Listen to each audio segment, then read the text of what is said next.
ओम शांति। गौतम बुद्ध के 4 आर्य सत्य। आर्य यानी समझ व अनुभव से प्राप्त हुआ बोध। आर्य सत्य यानी न बदलने वाला सत्य। गौतम बुद्ध की मुख्य शिक्षाओं में से सबसे पहले 4 आर्य सत्य आते हैं। पहला आर्य सत्य है दुख है। दुख है, इसे पहला आर्य सत्य बताते हुए गौतम बुद्ध ने सभी को दुख का संपूर्ण साक्षात्कार कराया और इंसान को उसके चारों तरफ फैले हुए दुख का दर्शन करने के लिए कहा। दुख का पूर्ण साक्षात्कार होना, पूरे दुख को देख लेना आवश्यक क्यों है, इसे हम एक उदाहरण द्वारा समझेंगे। एक जेल था, वहां से कैदी बार बार फरार हो जाते थे। एक दिन उस जेल में नया जेलर आया। उसने इस बात पर बहुत सोचा कि बार बार इस जेल से कैदी क्यों भाग जाते हैं।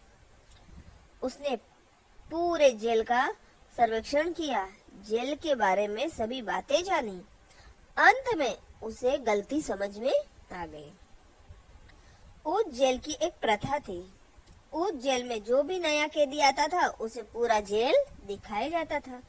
उसे बताया जाता था कि यहाँ सारा इलाका तुम्हारा जेल है और फिर उसे इस इलाके में बंद किया जाता था। जैसे ही नए जेलर को प्रथा पता चली, उसने तुरंत इस प्रथा को बंद करवा दिया और उसी के साथ कैदियों का भागना भी बंद हो गया।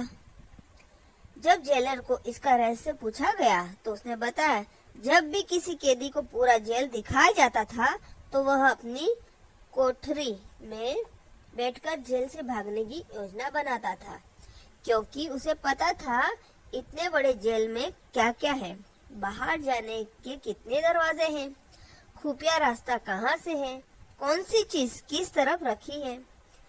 उसे पता होता था कि कितना इलाका है जिससे उसे मुक्त होना है, इसलिए उसके लिए वहां से भागना आसान हो जाता था। लेकिन उसके बाद जब नए कैदी को सीधे उसकी कोठरी में डाल दिया गया तो वहां कोई योजना नहीं बना पाया, क्योंकि उसको तो यह भी पता नहीं था कि उसे कहाँ रखा गया है, जेल कितना बड़ा है, इसलिए उसे भागने का प्रयास नहीं किया। अगर दुख को पूरा देखना हो तो हम देख सकते हैं दुख क्या है। संसार में भूखमरी है। दुख क्या है? संसार में भूखमरी है। लोगों को 2 वक्त का खाना नहीं मिलता, बीमारियां हैं, तकलीफ है, बच्चे बूढ़े स्त्रियों पर अत्याचार हो रहा है, लोगों को रोजगार नहीं मिल पा रहा है, कुर्सी की दौड़ चल रही है, देश को कोई चला नहीं रहा है, देश खुद चल रहा है। पंडित पुरोहित है जो नए नए कर्मकांड बना रहे हैं। सोमवार को क्या खाना चाहिए, इस दिन खट्टा नहीं खाना चाहिए, इस दिन बाल कटवा दिए या इस दिन काले कपड़े नहीं पहनना चाहिए, बिल्ली रास्ता काट कर जाएगी तो अपशुगन हो जाएगा, इत्यादि कर्मकांड मान्यताओं में लोग फंसे हुए और डर डर कर जी रहे हैं। इस तरह जब इंसान दुख देखना शुरू करता है तो उसे कुछ बातों का ख्याल रखना चाहिए। इस पर गौतम बुद्ध ने बताया कि पक्षी के 2 पंख होते हैं, एक है संवेदनशीलता और दूसरा है प्रज्ञा। उन्होंने कहा ये दोनों पंख मजबूत होने चाहिए तो ही पंछी उड़ान भरेगा। अगर इसमें से एक पंख कमजोर हो तो पक्षी गिर जाएगा। जैसे किसी इंसान की संवेदनशीलता बहुत ही है परंतु प्रज्ञा नहीं है तो वह सबका दुख देखकर और ज्यादा दुखी हो जाता है और रोता है रहेगा। परंतु जिस इंसान में संवेदनशीलता और प्रज्ञा दोनों है, वह दुख देखकर उससे मुक्ति का रास्ता खोजेगा, अपनी साधना जारी रखेगा। इससे एक दिन उसके निरंतर प्रयास को सफलता मिलेगी और वह दुखों से मुक्ति पा जाएगा। दूसरा आर्य सत्य दुख का कारण। गौतम बुद्ध ने दूसरा आर्य सत्य बताया, दुख का कारण। गौतम बुद्ध ने बताया सभी दुखों का कारण इच्छा, तृणा। 3 तरह की तृणाएं, इच्छाएं चाहते होती हैं। पहली स्थूल यानी मोटी तृणा, गाड़ी, बंगला, पद, प्रतिष्ठा, नाम, शोहरत इत्यादि।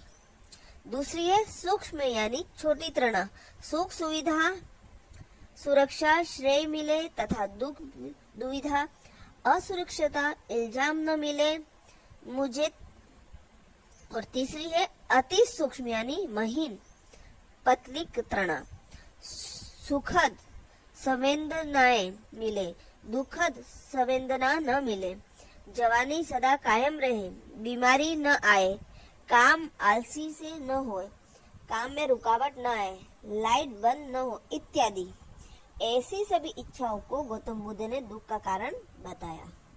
क्योंकि ये सभी नहीं हुई तो निराशा, व्याकुलता, हीन भावना, नफरत जागृत होती है और पूरी हुई तो बंधन का कारण बनती है। इच्छा पूरी होने पर इंसान थोड़े समय के लिए तो खुश महसूसता है, परंतु दूसरी इच्छा जागृत है, फिर वह उसे पूरी करने की कोशिश में लग जाता है। उसके पूरे होते ही तीसरी इच्छा जगती है। इस तरह धीरे धीरे इच्छाओं की आदत पड़ जाती है। यह आदत ही तो सबसे बड़ा बंधन है और यह बंधन दुख लाता है। इंसान की ज्यादातर इच्छाओं के पीछे होती है गलत मान्यताएं, अज्ञान, गलत आदतें एवं वृत्तियां जो इंसान को दुख का कारण बताती है। तीसरा आर्य सत्य, दुख का निवारण। गौतम बुद्ध ने तीसरा आर्य सत्य बताया, दुख का निवारण। दुख के निवारण के लिए गौतम बुद्ध ने बताया कि हमें यह देखना है कि दुख ही दुख है। दुख आते ही इंसान उसे अस्वीकार करता है इस इच्छा के साथ कि यह दुख मुझे न मिले, और जब वह देखता है कि उसकी यह इच्छा पूरी नहीं हो रही है तो वह दुख का दुख मानना शुरू कर देता है। अगर वह दुख का दुख मानने की जगह उसे स्वीकार करेगा और पाएगा दुख उसे दुखी करने नहीं आया था, दुख तो उसे कुछ सिखाने आया था, उसका विकास करने के लिए आया था, उससे खोज कराकर उसका अज्ञान एवं मान्यताएं मिटाने के लिए आया था, उसे मुक्ति का रास्ता दिखाने के लिए आया था। जब इंसान को यह समझ मिलती है तो वह दुख का दुख मानना बंद कर देता है और दुख का निवारण शुरू हो जाता है। चौथा आर्य सत्य, दुख मुक्ति की अवस्था। गौतम बुद्ध ने चौथी आर्य सत्य बताया, दुख की मुक्ति की अवस्था। जिस तरह बीमारी है उसका कारण है, उसका निवारण है, और उसके साथ साथ एक ऐसी अवस्था भी है जिसे अवस्था में इंसान सभी रोगों से मुक्त होते हैं, जिसे हर्ष स्वास्थ्य कहते हैं। उसी तरह गौतम बुद्ध ने बताया एक ऐसी अवस्था है जिस अवस्था पर पहुंचने के बाद इंसान सदा के लिए सभी दुखों से मुक्त हो जाता है, जहां इंसान सच्ची आजादी का आनंद ले सकता है। वह निरंतर शुद्ध आनंद की अवस्था है जिससे सिर्फ होश में रहना होता है, जिस समाधि कहा जाता है। इसी अवस्था को मोक्ष, निर्माण, कैवल्य अवस्था